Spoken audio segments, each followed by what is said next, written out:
संभल में एक और कूप यहां पर मिला है। लगातार हम जानते हैं कि संभल में खुदाई हो रही है, तस्वीरें भी हम आपको लगातार दिखा रहे हैं एनडीटीवी इंडिया पर।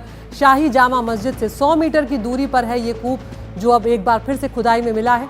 नगर पालिका ने कूप के ऊपर से मिट्टी जो है वो हटाने का काम शुरू कर दिया है और फिलहाल जो खबरें आ रही हैं, इस कूप को लेकर जानकारियां भी सामने आ रही हैं। इस कूप को मृत्यु कूप के नाम से जाना जाता रहा है और इस कूप के पास में एक मंदिर भी था जो मृत्युंजय महादेव मंदिर कहलाता था और वो मंदिर भी मिट्टी के नीचे दबा हुआ है।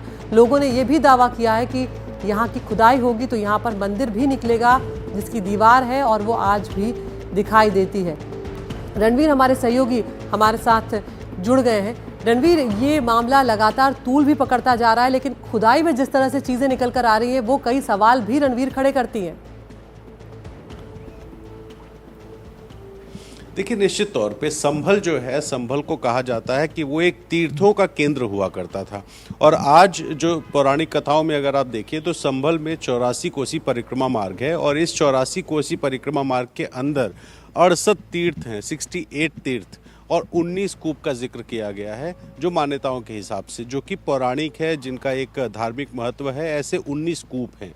तो अब चूंकि समय के साथ कुछ कब्जा हो गया, कुछ पे गंदगी जम गई, कुछ मिट्टी जम गई और वो सब ढक गए कूप यानी कि कुएं। तो जो कूप और कुएं या कुएं हैं, इन कूपों और कुओं को लोगों के निशानदेही पर ढूंढा जा रहा है, उनको जीर्णोद्धार कराया जा रहा है, उसकी साफ सफाई कराई जा रही है। और ये जिला प्रशासन का कहना है कि संभल जिला, जो कि एक पिछड़ा जिला माना जाता है पश्चिमी उत्तर प्रदेश का, जिसमें पर्यटन के नाम पर कोई संभावना नहीं दिखाई देती थी, अब उसको एक पर्यटन का बड़ा, धार्मिक पर्यटन का बड़ा केंद्र बनाना है। और इसी वजह से जो पिछले महीने हिंसा हुई थी, उस हिंसा के बाद जब जिला प्रशासन ने कार्रवाई शुरू की तो कार्रवाई में एक के बाद एक ऐतिहासिक इमारतें, कई ऐसी धरोहरें बरामद होनी शुरू हुई हैं। और इसी वजह से न सिर्फ संभल तहसील में बल्कि चंदौसी में भी आप देखिए कि वहाँ पे राजा का बनाई हुई जो बावड़ी थी उसकी साफ सफाई हो रही है। पृथ्वीराज चौहान के बनाए हुए जो बावड़ी थी उसकी संभल में जो खुदाई हुई है। इसके अलावा अब जो मृत्यु कूप मिला है, इसके बारे में कहा जाता है कि इस कुएं में नहाने वाले को पुण्य मिलता है।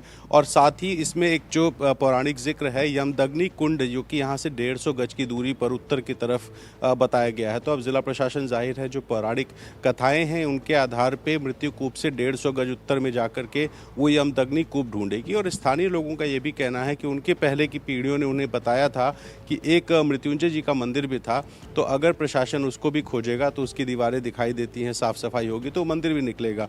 तो 68 तीर्थ जो हैं, उन तीर्थों कि अगर कहीं पे कब्जा हुआ है या कोई अगर मिट्टी के टीलों के अंदर दब गया है तो जिला प्रशासन उनको हटवाने की कार्रवाई कर रहा है। और उसी क्रम में आज मृत्यु कूप, जहां पर नगर पालिका के लोग पहुंचे हैं, वहां पर खुदाई का काम शुरू हुआ है। तो एक तरफ संभल के चंदौसी जो हेडक्वार्टर है, जिला मुख्यालय, वहां पर सफाई हो रही है और दूसरी तरफ जो संभल तहसील है वहां पर जामा मस्जिद के आसपास अवैध कब्जा हटाया गया था और जो नए नए कूप बताए जा रहे हैं वहां पर साफ सफाई का काम करके अब उसको जीर्णोद्धार करके पर्यटन की संभावनाओं को तलाशने का काम जिला प्रशासन कर रहा है।